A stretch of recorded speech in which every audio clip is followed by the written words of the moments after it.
नमस्कार, मैं हूं समीक्षा चौधरी और आप देख रहे हैं भरतपुर.राज। आज के इस खास वीडियो में हम आपकी मुलाकात करवाने जा रहे हैं भरतपुर के सर्वश्रेष्ठ होम्योपैथिक डॉक्टर में से एक डॉक्टर US जुरैल और डॉक्टर नीलेश जुरैल से। हम बात कर रहे हैं होम्योपैथी के बारे में। तो सबसे पहले ये जान लेना ज़रूरी है कि होम्योपैथी आखिर है क्या और ये कैसे काम करती है। तो सर, होम्योपैथी के बारे में आज हम जैसे बात कर रहे हैं, तो होम्योपैथी का एक छोटा सा इंट्रोडक्शन। होम्योपैथी एक नेचुरल प्रिंसिपल के ऊपर आधारित साइंस है, जिसमें कि रोगी को रोग के आधार पर इलाज नहीं दिया जाता है, रोगी के लक्षणों के आधार पर इलाज दिया जाता है। जैसा कि हम जानते हैं कि कोई भी यदि बाहर से बीमारी शरीर के अंदर पर आती है तो वो एक लक्षण पैदा करती है।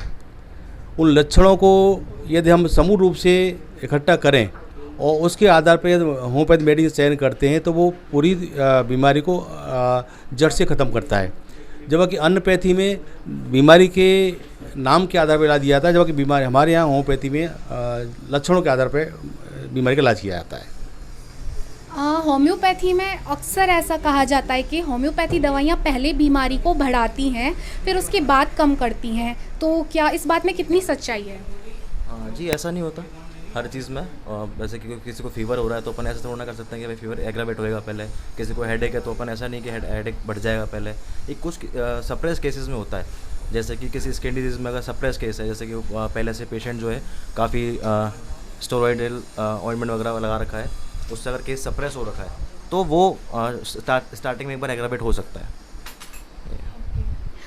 एलोपैथी में अगर डॉक्टर के पास हम जाते हैं तो वो दवाइयाँ देने से पहले सबसे पहले हमको टेस्ट करवाने के लिए बोलते हैं। होम्योपैथी में अक्सर ऐसा कम ही देखा जाता है। तो आप पेशेंट को कैसे डायग्नोसिस करते हैं कि उसको क्या बीमारी है? जैसा कि मैंने आपको बताया कि कोई बीमारी जब शरीर के अंदर आती है तो वो अपने लक्षण प्रकट करती है और उन लक्षणों के आधार पर ही होम्योपैथी दवाई का सिलेक्शन होता है। हमारे यहाँ होम्योपैथी को या बीमारी को बीमारी के नाम से नहीं ठीक किया जाता, बीमारी लक्षणों के आधार पर ठीक किया जाता है। तो जितने भी बीमारी के लक्षण हैं उनको हम कलेक्ट करते हैं। उसका रोगी का किस तरह का रहन सहन है, किस आदतें हैं, किस तरह का उसका नेचर है, वो सारी चीज़ इकट्ठी करके एक टोटली सिम्टम के आधार पर दवाई का सिलेक्शन करके उस बीमारी के जो रिलीवेंट मेडिसिन होती है वो हम चयन करके उसको देते हैं। हमारे यहाँ किसी डिसीज़ के नाम से कोई भी इलाज नहीं किया जाता है। मान लीजिए किसी को बुखार आया है और वो आपके पास में आता है, तो आप सिर्फ बुखार के सिम्टम्स देख कर के उसको दवाई देंगे। मान लीजिए हो सकता है उसको मलेरिया हो या डेंगू हो, तो फिर वो कैसे डायग्नोसिस करेंगे आप? मैंने बताया ना कि हर बीमारी के लक्षण अलग अलग होते हैं। एक ही बुखार का मरीज़ 4 तरह के लक्षण लेके आता है। जैसे एक बुखार को 12 बजे उसको बुखार होता है, एक मरीज को शाम को 6 बजे बुखार होता है, एक मरीज को पहले सर्दी लगती है, बाद में उसको पसीना आता है और गर्मी लगती है, एक मरीज को प्यास ज़्यादा लगती है, एक मरीज को प्यास कम लगती है। तो हर मरीज के लक्षण अलग अलग होते हैं। तो होम्योपैथी में हर मरीज का इलाज हर लक्षण के आधार अलग अलग होता है। हमारे यहाँ मलेरिया, टाइफाइड इस नाम से कोई मेडिसिन सिलेक्शन नहीं करते, लक्षणों का आधार पर मेडिसिन सिलेक्शन किया जाता है। इसीलिए हम जो है पहले बताया कि किसी बीमारी का इलाज नहीं करते, हम रोगी का इलाज करते हैं, न कि रोग का। अक्सर ये देखा जाता है कि होम्योपैथी में ट्रीटमेंट लंबा चलता है। तो अगर होम्योपैथी को हम इमरजेंसी या फर्स्ट एड के रूप में लें तो क्या कुछ ऐसी बीमारियां हैं या कुछ ऐसी दवाइयां जिनको हम बिल्कुल तत्काल ले सकें जो होम्योपैथी में उपलब्ध हों? हाँ, बहुत सारी दवाइयाँ हैं ऐसे। जैसे ये स्टार्टिंग पहले बहुत पुरानी बातें हो गई कि होम्योपैथी लेट काम करती है, धीरे धीरे काम करती है। अब तो बहुत अच्छी अच्छी मेडिसिन आ चुकी हैं जो कि जैसे कि फिशर वगैरह में है, पाइल्स वगैरह में है, बहुत जल्दी आपको इनमें रिलीफ मिल जाएगा। कुछ केसेस होते हैं जैसे ल्यूकोडर्मा हो गया, विटलिगो हो गया, और वैसे केसेस जो होते हैं इन केस में थोड़ा सा टाइम लग सकता है। ये होता है। तो होम्योपैथी में अब ये जो मिथ था बहुत पहले से चलता आ रहा था कि होम्योपैथी की दवाइयाँ देर से असर करती हैं, तो यहाँ पर ये मिथ एकदम खारिज हो जाता है कि ऐसा कुछ भी नहीं है। कुछ ऐसी बीमारियाँ हैं जिनमें होम्योपैथी एकदम तत्काल प्रभाव से असर करती है। सर, अगला सवाल आपसे, जैसे एलोपैथी में डायबिटीज़ हुआ, कैंसर हुआ, उसके लिए कीमोथेरेपी या डॉक्टर दवाइयाँ दे भी देते हैं तो बोलते हैं लेकिन लंबे समय तक चलेगा। तो क्या होम्योपैथी में इसका कुछ ऐसा परमानेंट सॉल्यूशन है? कैंसर जैसी असाध्य बीमारी का कुछ सॉल्यूशन हो सकता है होम्योपैथी में? देखिए कि कैंसर जैसी बीमारी का डायग्नोसिस यदि शुरुआत में हो जाता है तो उस समय तो हमारे यहाँ इलाज उसका अच्छा हो सकता है। लेकिन जब यूजुअली पेशेंट जब हमारे पास आता है, जब तक उसकी वो स्टेजेस बहुत एडवांस हो चुकी होती हैं, उसमें फिर हमारे यहाँ हम हेल्पलेस रहते हैं उसमें। और डायबिटीज़ के लिए? डायबिटीज़ यदि जेनेटिक है, पारिवारिक है, तो उसका कोई भी सही इलाज नहीं होता है। उसको उस मरीज़ को पूरी आजीवन उसको दवाइयाँ खानी पड़ेंगी। लेकिन जो दूसरी तरह की डायबिटीज़ होती हैं, उनमें हमारे यहाँ होम्योपैथी से अच्छी तरह से ठीक हो सकता है। आप जो छोटी छोटी वाइट स्वीट पिल्स देते हैं तो वो मीठी होती हैं, तो डायबिटीज़ पेशेंट क्या उनको आसानी से ले सकते हैं? देखिए, यूजुअली जो अपन पिल्स देते हैं, दिन भर में 3 या 9 या 10 पिल्स दी जाती है एक मरीज़ को। और 10 पिल्स का मतलब है 10 चीनी के दाने। तो 10 चीनी के दाने से किसी की डायबिटीज़ बढ़ती नहीं है। लेकिन फिर भी ऐसे लोगों को हम मेडिसिन लिक्विड फॉर्म में ज़्यादा देते हैं। तो जिन लोगों को भी कैंसर है, अगर फर्स्ट स्टेज पर ही पता चल जाए कि कैंसर है, तो होम्योपैथी में उसका 100% इलाज संभव है। तो अगला सवाल, होम्योपैथी के कुछ साइड इफ़ेक्ट्स हैं क्या? नहीं, बिल्कुल नहीं। होम्योपैथी के कोई साइड इफ़ेक्ट नहीं होते। बस वो स्टार्टिंग केसेस में, जैसे मैंने बताया आपको, स्किन डिजीज़ में वो सप्रेस केसेस होते हैं। वो एक बार को जो ऑइंटमेंट वगैरह बंद करते हैं, स्टेरॉइड वगैरह बंद करते हैं, तो उसके बाद शुरुआत में थोड़ा सा वो एग्रावेट होता है। वो भी वो उनका पुराना ट्रीटमेंट बंद करने से। होम्योपैथी का कोई साइड इफ़ेक्ट नहीं होता। परहेज बहुत रखने के लिए बोला जाता है कि आप प्याज मत खाइए, या बेसिकली जिसमें स्मेल होती है, लहसुन, कॉफ़ी, तो ऐसा क्यों? क्योंकि बाकी किसी पैथी में शायद ऐसा नहीं होता है। हमारा मेडिसिन जो होता है वो टंग से यहाँ से काम करता है। तो अगर माउथ अगर थोड़ा क्लियर रहता है, उसमें स्मेल नहीं रहती, तो दवाइयाँ थोड़ा अच्छा काम कर पाती हैं, इसलिए। और जो वाइट पिल्स होती हैं वो बहुत छोटी होती है, तो क्या इतनी छोटी दवाइयाँ असर कर पाती हैं? बिल्कुल, होम्योपैथी में होता ही है कि माइनर डोज जो होती है वो दी जाती है। हमारे को 1 ड्रॉप का भी हमारे को तीसरा हिस्सा करना होता है, इसलिए वो उसमें दिया जाता है पिल्स में। आजकल वातावरण, रेडिएशन इतना ख़राब हो चुका है, स्किन डिसीज़ होना बहुत आम बात है आज के माहौल में। तो कुछ ऐसी स्किन डिसीज़ेज़ जैसे झाइयाँ हो गई, स्ट्रेच मार्क्स हो गए, इनको एलोपैथी में ट्रीट तो किया जाता है, लेकिन ये बोल दिया जाता है कि चलती रहेंगी, ऐसा कुछ खास असर नहीं होगा। तो क्या होम्योपैथी में झाइयाँ, स्ट्रेच मार्क्स, इनके कुछ सॉल्यूशंस हैं? इन सब का इलाज बहुत अच्छी तरह से होम्योपैथी में होता है। कि समस्या वही है कि रोगी, जैसे एलोपैथी में क्या है, वो कुछ ऑइंटमेंट ऐसे देते हैं जिसकी स्किन जो पील ऑफ होकर हट जाती है और रोगी को लगता है उसको आराम मिल गया है। लेकिन जैसे ही उस ऑइंटमेंट को बंद करते हैं, वापस वो कलर वैसे आ जाता है। होम्योपैथी में डिस्कलरेशन को दूर करने के लिए इंटरनल मेडिसिन दी जाती है, वो थोड़ा टाइम लगाती हैं। और रोगी के पास आज इतना समय नहीं होता है कुछ वर्ष से 2 वर्ष इलाज ले सके, इसलिए पर समस्या, अदरवाइज सब ठीक होते हैं। आज की जिस तरह की आज की जीवन शैली है, धूप, radiation, UV rays, ultraviolet rays जो होती हैं, उनसे आपकी स्किन बहुत ज़्यादा डैमेज हो जाती है और झाइयों से ज़्यादातर लोग परेशान रहते हैं। तो यदि आपको भी झाइयों की परेशानी है, तो उसके लिए आप आसानी से होम्योपैथी अपना सकते हैं। बेशक इलाज थोड़ा लंबा है, लेकिन आपको एकदम कारगर तरीके से एकदम सही कर देगा। अब बात कर लेते हैं हम कोरोना के बारे में। जिस व्यापक तरीके से कोरोना फैला है हर कोने कोने में, देश के, विश्व के, तो आयुष मंत्रालय ने ये दावा किया था कि आर्सेनिक एल्बम 30 कोरोना के लक्षणों को ख़त्म करती है। तो इस बात में कितनी सच्चाई है? देखिए, मैंने जैसे पहले कहा था कि होम्योपैथी सिम्टम्स के आधार पर औषधि का चयन करते हैं, लेकिन जब ऐसी कोई महामारी फैलती है तो उस बीमारी के कॉमन लक्षणों को हम ले करके और एक मेडिसिन का सिलेक्शन करते हैं, जिससे कि वो ज़्यादा से ज़्यादा सिम्टम्स को कवर कर सके। उसी के आधार पे, सिम्टम्स के आधार पर ही आयुष मंत्रालय ने आर्सेनिक मेडिसिन का चयन किया था। वो मेडिसिन बाद से बहुत इफेक्टिव है और जिन लोगों ने लिया है तो उससे प्रिवेंशन भी हुआ है, और यदि जिन लोगों को हो चुकी है तो उनका जो ड्यूरेशन था डिसीज़ का वो बहुत कम हुआ है। कुछ लोग 3 दिन में या 5 दिन में ही इस दवाई को लेते हुए नेगेटिव हुए हैं। तो देखिए, वैक्सीन आने वाली थी, लेकिन उसका भी कुछ अता पता नहीं है। सारे देश वैक्सीन बनाने में लगे हुए हैं। वहीं आयुर्वेदा में कोरोनिल नाम की दवा आई थी, जिसको भी किन्हीं कारणों से खारिज कर दिया गया। तो वहीं होम्योपैथी में आर्सेनिक एल्बम ने ऐसा चमत्कार दिखाया है कि 3 से 5 दिन लेते ही उस दवाई को रिपोर्ट्स पॉजिटिव से नेगेटिव हुई हैं। तो अब कोरोना के बारे में और कुछ डिस्कशन हम कर लेते हैं। सर, कोरोना के लक्षण या तो आमतौर पर दिखाई दे जाते हैं, बुखार, जुकाम, और जिन लोगों में भी नहीं दिखाई देते, तो फिर उसको कैसे पता किया जाता है? देखिए, वायरल डिसीज़ है और वायरल डिसीज़ का अपना एक फिक्स कोर्स होता है।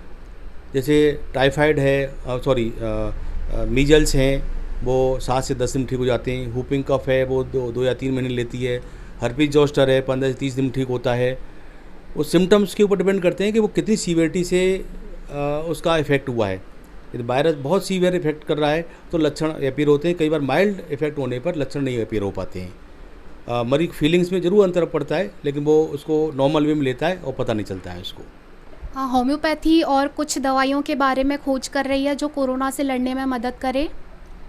होम्योपैथी बहुत विस्तृत पैथी है। इसके अंदर लगभग 5000 से ज़्यादा मेडिसिन हैं और कोई ऐसा लक्षण नहीं बचता है जो कि इस दवाइयों से पूरा नहीं होता हो। होम्योपैथी में लगातार हमारी CCR रिसर्च हो रही है, उसमें और नई दवाइयाँ भी इसके लिए खोजी जा रही हैं और वो भविष्य में आगे काम में आएंगी। हाँ, तो ऐसा बोला जाता है कि कोरोना है जो सांस से या आप छींकते हैं, खांसते हैं तो उससे स्प्रेड होता है कोरोना। तो क्या सिर्फ एक मास्क लगा लेने से कोरोना से बचाव हो जाएगा? मैं आपको बताऊं कि ये जो कोरोना डिसीज़ है ये रेस्पिरेटरी ट्रैक्ट की डिसीज़ है। इसमें नाक जुकाम है, गला ख़राब है। स्टार्टिंग में तो इसमें होता है फीवर, साथ में ड्राई कफ होता है और पेशेंट को टायर्डनेस, थकान बहुत होती है। कुछ लोगों में डायरिया के सिम्टम भी आए हैं, कुछ लोगों में लॉस ऑफ टेस्ट हुआ है, कुछ लोगों में लॉस ऑफ स्मेल हुआ है और कुछ लोगों में बॉडी पेन वगैरह होकर के इस तरह के सिम्टम्स अपीयर हुए हैं। ये सीवियर केसेज होते हैं उनमें आगे चल करके जो जिसमें कि हमें बहुत चिंता करने वाली बात होती है वो होती है रेस्पिरेटरी अरेस्ट। पेशेंट की सांस फूलने लग जाती है, पेशेंट सांस लेने में दिक्कत होने लग जाती है, चेस्ट पेन होता है उसको और उसकी वजह से उसके मूवमेंट भी बंद हो जाते हैं और सांस लेने में दिक्कत होने लग जाती है। उन केसेज में ज़रूर चिंता करने वाली बात होती है। बाकी अदर जो सिम्टम होते हैं वो लगभग 15 दिन में नॉर्मल दूर हो जाते हैं। कुछ केसेज में 1 से 1.5 महीने लग रहा है, अदरवाइज ये 15 दिन में अपने आप ही ये सिम्टम दूर हो जाते हैं इसके। क्या होम्योपैथी में भी कोई वैक्सीन का चर्चा होती है? होम्योपैथी सारी मेडिसिन जो बनती हैं वो वैक्सीनेशन के आधार पर ही बनती हैं। हमारा सिद्धांत है कि जो पदार्थ या जो सब्सटेंस जिससे हम दवाई बना जा रही है, जिन चीज़ों को पैदा कर सकता है उन्हीं चीज़ों को ठीक करता है। या जहर से जहर मारते हैं, उसी आधार पर होम्योपैथी दवाई तैयार करते हैं। तो होम्योपैथी की जो प्रिंसिपल है वो वैक्सीनेशन के आधार पर ही होम्योपैथी काम करती है। जैसे एलोपैथी में ले लीजिए, पथरी होती है उसका ऑपरेशन कर दिया जाता है, तो 1-2 बार ऑपरेशन कर देते हैं फिर पथरी बन जाती है। तो होम्योपैथी में इसका दावा किया जाता है कि पथरी हुई और भी कई बीमारी, वो मैं आपसे जानना चाहूँगी कि जिन पर होम्योपैथी ने पूरी तरह से काबू पा लिया है, कि आप एक बार इलाज लीजिए उसका, फिर उसके बाद वो बीमारी आपके यहाँ दस्तक नहीं देगी। देखिए मैं बताऊँ, आजकल ऑपरेशन का बहुत ज़्यादा चलन चल गया है। मरीज भी और उसका अटेंडेंट भी ये चाहते हैं जल्दी जल्दी ऑपरेशन करा के छुट्टी करें। अदरवाइज ऐसी सैकड़ों डिसीज हैं जिनका कि यदि होम्योपैथी इलाज कराया जाए तो वो बिना सर्जरी के ठीक हो सकती है। मैं जैसे लेता हूँ वार्ड्स हैं, मोल्स हैं, स्किन डिसीज में जैसे कि आपके ये कीलॉइड्स हैं, कॉर्न्स हैं, इनको अक्सर लोग निकलवाते रहते हैं, वार्ड्स को जलाते रहते हैं, कॉर्न्स को निकलवाते रहते हैं। होम्योपैथी मेडिसिन द्वारा उनको 100% डिजॉल्व किया जाता है और दोबारा से कॉर्न या वार्ड्स नहीं आते हैं। इस तरह से रीनल स्टोन है, किडनी का स्टोन है, होम्योपैथिक मेडिसिन द्वारा रीनल स्टोन को 100% में कह रहा हूँ 100% दूर किया जा सकता है। अदरवाइज बशर्ते कि उनका साइज़ बहुत बड़ा नहीं हो। तो साइज़ जब बहुत बड़ा है तो एक ऑपरेशन जरूरत पड़ती है। अदरवाइज किसी भी तरह का स्टोन हो, सारे स्टोन होम्योपैथिक मेडिसिन द्वारा विदाउट सर्जरी के ठीक किए जा सकते हैं। तो पथरी भी आजकल एक आम समस्या बन चुकी है, तो पथरी का भी इलाज होम्योपैथिक में 100% है, बशर्ते पथरी का साइज़ ज़्यादा बड़ा ना हो। लेकिन होम्योपैथी में आप इसका इलाज लीजिए और 100% दावे के साथ आपकी पथरी ठीक हो जाएगी। तो आपको 40 वर्षों का अनुभव है, तो उस वक्त की होम्योपैथी और आज की होम्योपैथी में आप क्या क्या चेंजेस देखते हैं? देखिए, पहले लोगों को विश्वास कम था, होम्योपैथी मेडिसिन भी कम थी, होम्योपैथी प्रचार भी कम था, होम्योपैथी डॉक्टर्स भी पहले क्वालिफाइड नहीं थे। पहले लोग ये किताब पढ़ करके सोचते थे कि हम 10, 15, 20 मेडिसिन लेके बैठ जाएं और उससे इलाज करते थे। तो उससे पब्लिक के दिमाग में इसकी इमेज बहुत ऐसी थी कि बहुत स्लो काम करती है, बहुत धीरे काम करती है, सीरियस डिसीज में काम नहीं कर सकती है। तो वो एक मिथक था। होम्योपैथी मेडिसिन कुछ सर्जिकल डिसीज को छोड़ करके सारी बीमारियों को होम्योपैथिक में इलाज होता है।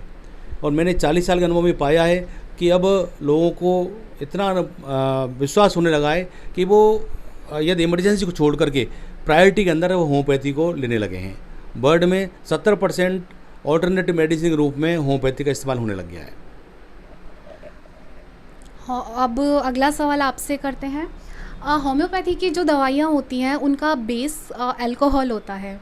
तो क्या दवाइयों में अल्कोहल वैसे तो सभी दवाइयों में होता है पर होम्योपैथी का बेस ही अल्कोहल है, तो क्या अल्कोहल नुकसान नहीं करता? नहीं, वो तो उसके मीडिया एक तरह से, मतलब उसके आधा उस पे उसका कंटेंट लिया जाता है, ना कि ऐसा होता है कि अल्कोहल उसमें बचता है।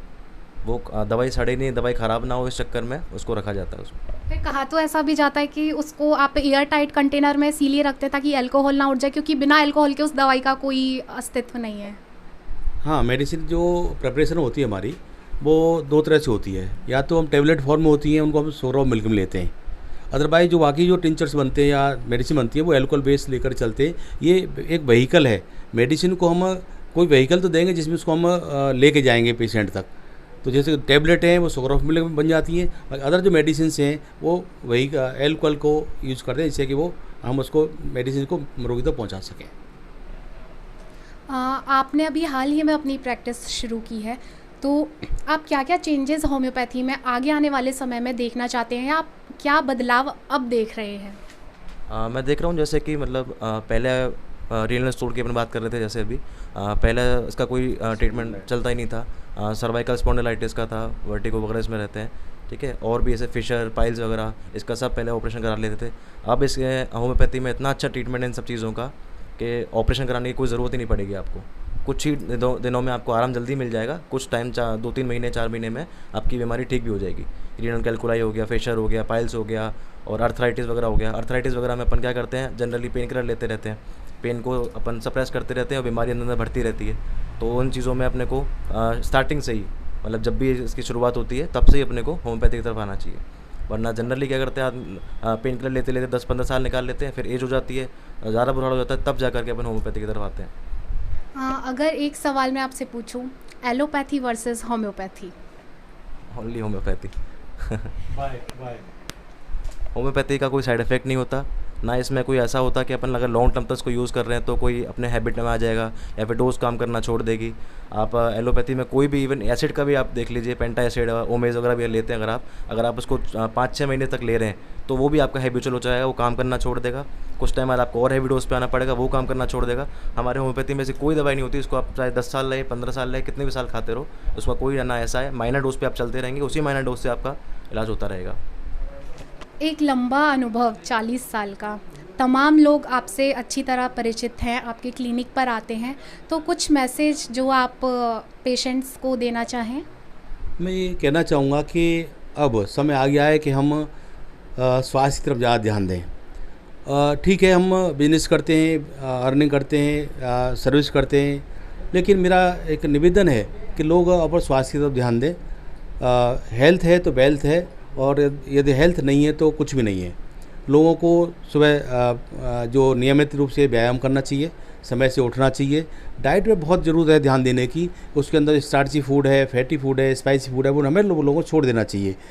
ताज़े फल, ताज़ी सब्जियां और सीजन के हिसाब से सब्जियां फल हमें यूज करने चाहिए। कई लोग आप देखते हैं कि जो थोड़ा हाई सोसाइटी के हैं, बड़ी सोसाइटी के हैं, बड़े पैसे वाले हैं, वो लोग सीजन पे फल को यूज़ नहीं करते, वो ऑफ सीजन में जाके उन चीज़ों को ज़्यादा इस्तेमाल करते हैं। लेकिन यदि हम सीजनल फल को उसी सीजन में खाएंगे तो बहुत सारी बीमारियों को वो हमें दूर करता है। तो हमें जो सीजन में जो सब्ज़ी पैदा हो रही है, जो फल पैदा हो रहे हैं, उन चीज़ों को हमें निश्चित ही इस्तेमाल करना चाहिए। तो यहाँ पर एक बड़ी अच्छी सी बात कही, हेल्थ इज़ वेल्थ। अगर आपका स्वास्थ्य सही है तो बाकी सारी चीज़ें आपकी सही चलेंगी। तो आपको एक अच्छी जीवन शैली अपनानी चाहिए। सुबह व्यायाम करें, अच्छा भोजन करें, मौसमी फल सब्जियों का सेवन करें, कसरत करें और स्वस्थ रहें, क्योंकि वर्तमान में जिस तरह की स्वास्थ्य को लेकर के स्थिति बन चुकी है वो भयावह है, और कोई भी इसकी चपेट में आसानी से आ सकता है यदि आपकी इम्यूनिटी अच्छी नहीं है तो इसके लिए आप लगातार कार्य करें। और उम्मीद करती हूँ कि आज का ये सेशन आपको बेहद पसंद आया होगा और आप होम्योपैथी, जिसके बिल्कुल भी साइड इफ़ेक्ट्स नहीं है, उसकी तरफ अग्रसर होंगे। इसी के साथ मैं आपसे विदा लेती हूँ। धन्यवाद।